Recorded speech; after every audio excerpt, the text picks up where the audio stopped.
For the past 18 years, Eric Joyner has been painting robots and donuts, which just so happens to be the name of his 2008 art book, a specific yet broad and delightful collection of work. The reason for picking these subjects were simply because he paints what he likes.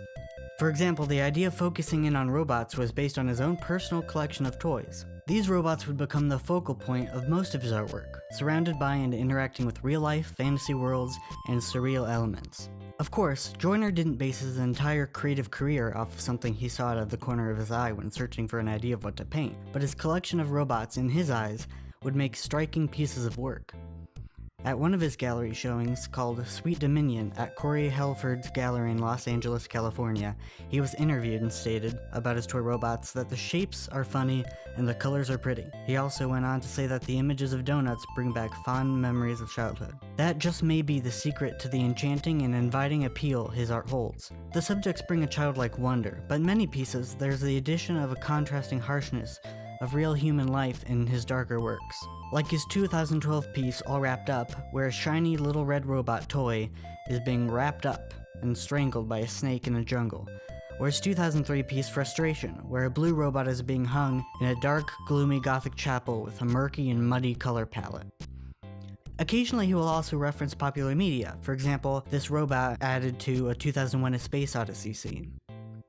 Though most of his work are captures of a serene, optimistic daydream, or a child's utopia straight out of their imagination. Joyner cites his interest in art being sparked at a Van Gogh exhibit as a child at the De Young in San Francisco. And looking at Van Gogh's work, it's no surprise where his colorful and warm, happy art style was born from, along with the trademark color-abundant comic books he would read. Joyner worked at a lumber mill while constantly drawing and painting in his free time to save up for art school, which he did, leaving Oregon behind for the Academy of Art in San Francisco.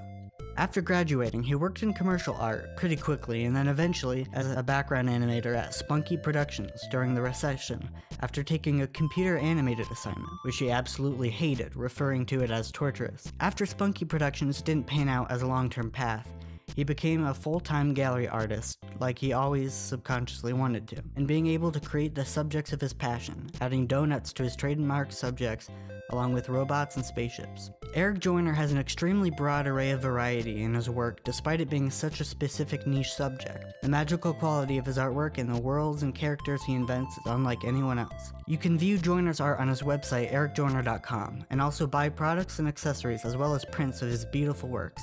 Also, check out the upcoming events section on his website to see his galleries in person or check him out at Comic-Con.